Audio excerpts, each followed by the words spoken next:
Yo, what is up, everybody? Chris here from COD Esports News, bringing you guys a quick recap of what happened during Week 1 of Stage 1 of the CDL, that of course being our kickoff weekend for the Black Ops 6 season. It was absolutely lit. We had a lot of Game 5s, we had a lot of upsets, and let's talk about everything.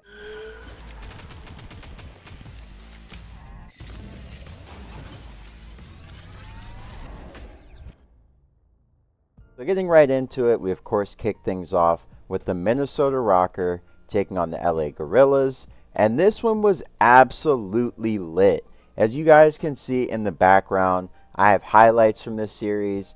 I'm going to make this video a little bit longer, trying something out with the highlights in the background from each series, each map, just giving you guys a good idea of what happened. So if you feel I'm dragging things on a little bit, there's a little bit of intentionality to that. You got to shoot how you edit, you know what I'm saying? So yeah, talking about this series, Minnesota, you guys know I said in the last video that they are a very, very formidable team. They had a very good chance to come out this season and become one of those head-turner teams with these 4 players. Geo, Nero, Paul X, and of course Estriel are 4 guys with something to prove. And they showed it. They absolutely showed it against the Gorillas. They won a thrilling round 11 on Rewind, as you guys can see here. And it was just sick. I mean, it was fire. They had the ice. The ice is back in Minnesota. You know, my favorite meme to post last year was the WTF happened to all the ice memes. So, yeah, this was good for them. And you guys know I've been looking for a backup team ever since, yeah, I know, the Vegas Falcons thing happened. Yeah, it's been sad for your boy over here. I used to be a diehard, and I mean diehard Vegas Legion fan, as a lot of you know. Yeah, so F's in the chat for that. But anyways, speaking of F's in the chat, we have the Boston Brioche getting a big 3-2 over the green wall, toppling it, coming in like a wrecking ball, to make a really cliche reference. Holy hell. Look at this, guys. Only 1.4% of the community chose Boston to win this series. This is insane. Also, I want to make note of the fact that this is the first time that Boston has beat Optic in the head-to-head since they played in June of this year, actually, right before Champs. And I don't think they'd ever beaten Optic as a franchise before that. Maybe I'm wrong. I'm going to look it up in post. But yeah. So this was absolutely insane. Optic, obviously, were the heavy favorites here. 98.6% of the community backed them. 1.4% of the community backed the Boston Breach. That means only their mama, their girlfriends, and all the biggest Optic haters that you know back these guys. And Aches, of course, is thrown in there. Yeah, so this was insane. Moving on to the next series, we have the Carolina Royal Ravens handling business over the Vegas Falcons. Not really a lot to talk about here. Vegas played them very tight in the hard point, it must be said. It was about 15 points, the ending differential between the two in the first hard point, which was surprising to me. But I did think that Vegas would be a pretty solid team. These guys are the best players from that MENA region. So, yeah, this was not really that surprising. Yeah, so as I said, they're the best in the MENA region. That's the Middle East and North Africa, if you guys didn't know.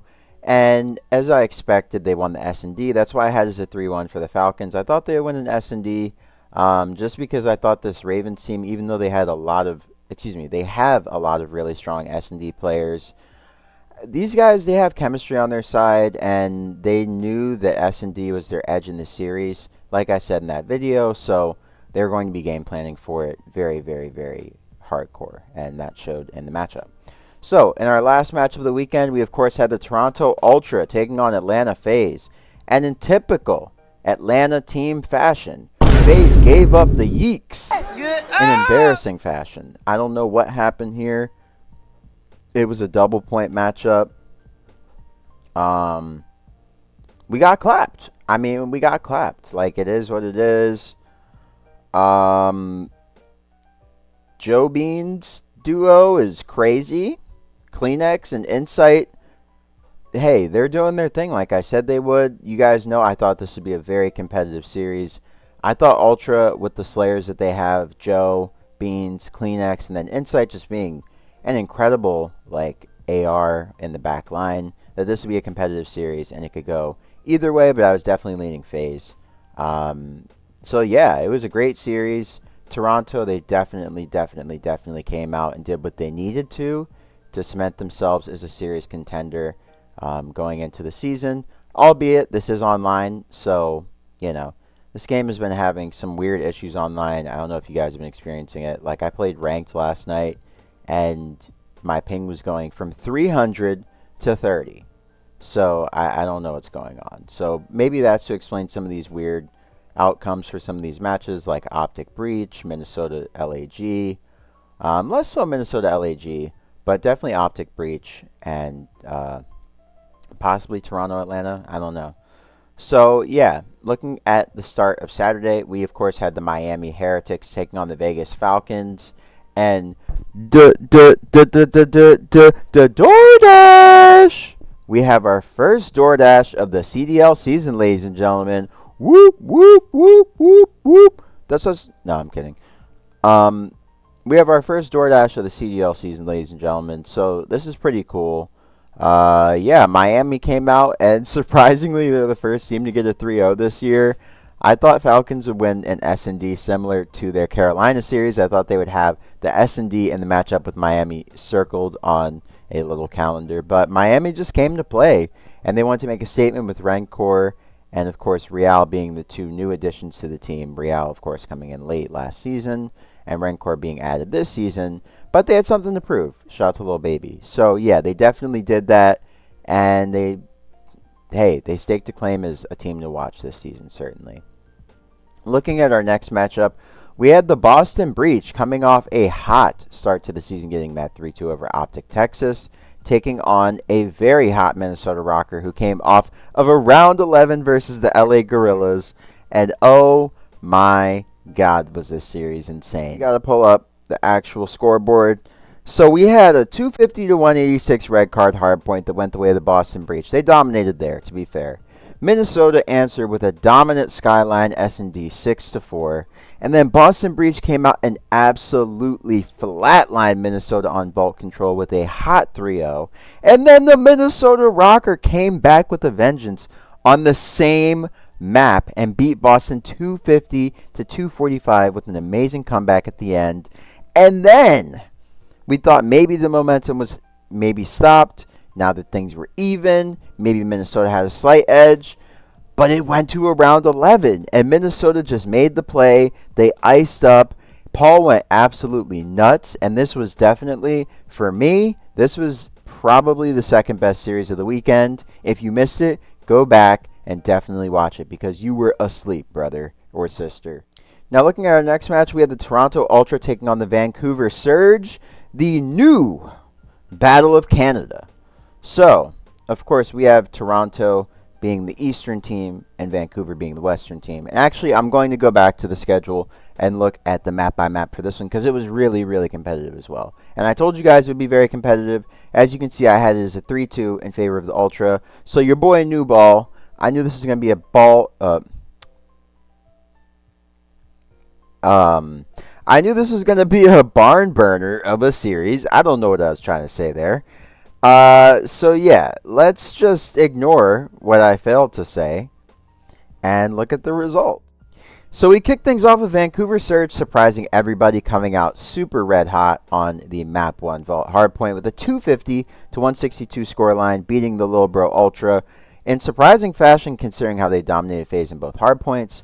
Then we had the Vancouver Surge, of course, falling to the Toronto Ultra Boys, who came out hot with a dominant 6-3 on red card, similar to what they did against Faze. Then Surge evened it up with a 3-1 on vault control, absolutely dominating the Ultra, surprising really everybody. We all expected Ultra to be a very solid control team, considering how much slang they have.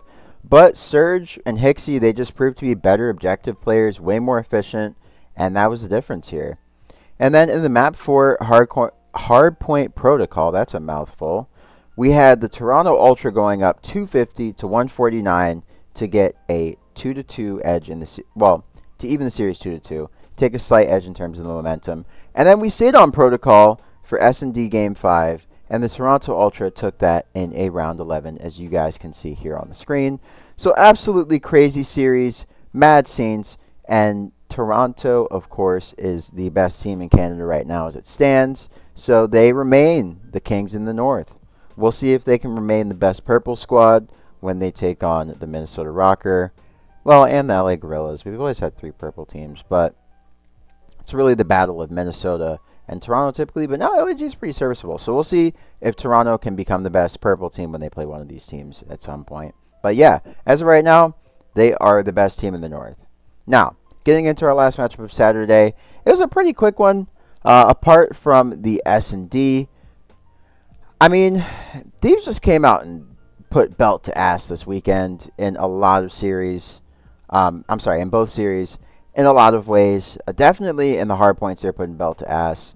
And in this one, they definitely did. The only place where Cloud9 looked serviceable was, of course, the S&D that they ended up taking. But everywhere in the respawns, they got absolutely slammed. So yeah, rough series for the Cloud9 boys. But based on what Attach tweeted, their ping is absolutely ridiculous. And yeah, it's going to be a problem for the foreseeable future. Unless the league approves of some sort of like server change. But yeah, looking at our first series of Sunday, we had the Carolina Royal Ravens taking on LAG. And to the surprise of everyone in the community, Carolina came out really, really hot and absolutely thunderclapped these guys. Slasher put up 38 map 1, I think, on Vault. I mean, mad scenes. LAG, they evened up the series late, getting a 3-1 victory on Vault Control, but it was obviously too little too late because they got absolutely thunderclapped on the Skyline 250 to 149. Now looking at our next series, we had another Game 5 for this Vancouver Surge. Sorry, I almost said Seattle. And another Game 5. Well, not another Game 5. I'm sorry. I don't know what I was about to say. And a really close game for the Miami Heretics. I mean, they played a really good team, very close. So Miami, definitely a team to watch if you guys aren't paying attention. I mean, beating Vegas is not like a real tip in your cap, right? Or a tip of your cap, right? Or a feather in your cap, as the saying goes. But you handle business when you were supposed to. I mean, they played Carolina very tight, so they're not a bad team. And looking at this matchup against Surge, obviously we can see that the Miami Heretics are passing the eye test. Let's look at the series breakdown. Okay, so looking at the series breakdown, of course the Heretics came out huge and got a 250 to 189 edge over the Surge in map 1. And then the Surge evened it up, getting a 6-4 victory on Rewind S&D. Surprisingly for most of us, the Miami Heretics absolutely starched the Vancouver Surge, who just dominated Toronto Ultra the day before on this map with a 3-0 in Vault Control. And then, of course, the Vancouver Surge evened it up in the series, going up 250 to 222 in Protocol Hardpoint to send us to another Game 5 that ended up going all the way down to the wire with a round 11 for a great showing from both teams. This was an absolute barn burner series. Another one that is up for contender of the weekend, obviously, best series of the weekend, whatever you want to call it. Honestly, if you missed this one, go back and watch the full series. You guys can see the highlights here on screen, but they don't do the series justice. It was very back and forth, and it was a super, super good series. It was very nerve-wracking as a casual, even someone who's not a fan of either team. It was just a really fun series, and it was some really fun COD to watch. So if you missed it, go back and scrub through, maybe at 2x speed, whatever you like to do, find the good moments, and watch this one again, because it was fire. Looking at our next series, we of course had Optic Texas taking on C9 New York. You guys can see I thought it would be a 3-1. I thought Cloud9 would probably take the S&D. I thought they'd be a solid S&D team, and I thought Optic might be a little bit considering how they were in S&D last year. But to the surprise of myself and not many other people, Optic came out hot and got the 3-0. Of course, like I said before, Attach was talking about the server issues in the Optic series, and he made note of the fact that there was like a ping difference of like 160. I'll put the tweet on screen, and it explains the math better than I can and tried to before I edited that last part out. But yeah, getting into the last series of the weekend, we of course had the LA Thieves taking on my home team, Atlanta Faze, and yikes! Yikes, brother. Look at that first map. I mean, we got absolutely embarrassed on Vault Hardpoint. I mean, seriously, what was going on? Were we just hitting the papappy? I mean, damn. Looking at Skyline S&D, this was a way more like typical performance from Atlanta Faze. It of course went down to round 11. But, you know, round 11s are of course a 50-50 in the dark. And the LA Thieves came out better on this one. Looking at the Vault Control, This was an absolute clincher for me, ladies and gentlemen. I'll be honest. Maybe that's a little too honest, but my cheeks were clenched, okay? They went down 2-0, and then Faze won 3 in a row. I was like, all right, they can do this, but I don't know if it's going to happen. And it happened. I believe they could do it, but I was like, obviously, LA Thieves is LA Thieves right now, so there's no guarantees with those guys. But Faze pulled it out. And then they channeled that momentum into the rewind hardpoint, where they clutched up again to win 250 to 244 against LA Thieves. This, to me, was definitely the series of the weekend. If you missed this one, of course it was the last match of the weekend, and it had almost... it had over 100,000 viewers. Maybe it was 160. But yeah, if you missed it, somehow you missed it, go back and watch it. These highlights do not do the series justice. It was fire. And it was a great, great weekend of some great, great Call of Duty action. This was an amazing kickoff weekend. And just to give you guys a quick rundown, I will tell you what my favorite series of the weekend were. So my favorite series of the weekend, it must be said, were definitely Rokkr versus Gorillas, Breach versus Optic. Both of these upsets were insane, and having them back-to-back on the first day of the season was absolute cinema. It was unreal. Then we had Carolina versus Vegas, which was solid, but, you know, expected. And lastly, we had probably one of the biggest upsets that we will see this year, online or offline, with the Toronto Ultra taking down Atlanta Faze to kick off their season, hand Faze a fat L, and really get Toronto on a good foot to start off the year. My next favorite series from Saturday were, of course, Toronto versus Vancouver, the Battle of the North. This one was nuts. This went down to a round 11.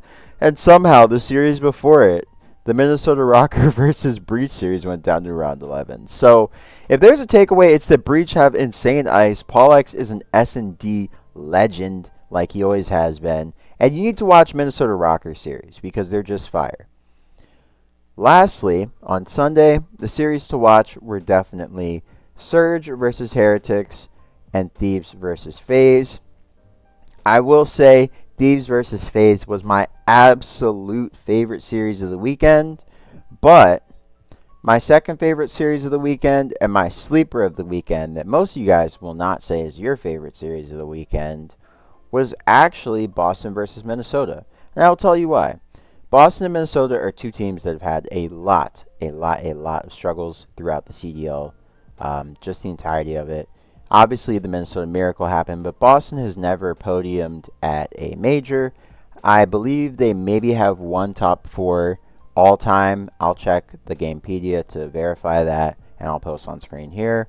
But, yeah, these guys have always gotten the short end of the stick, both sides.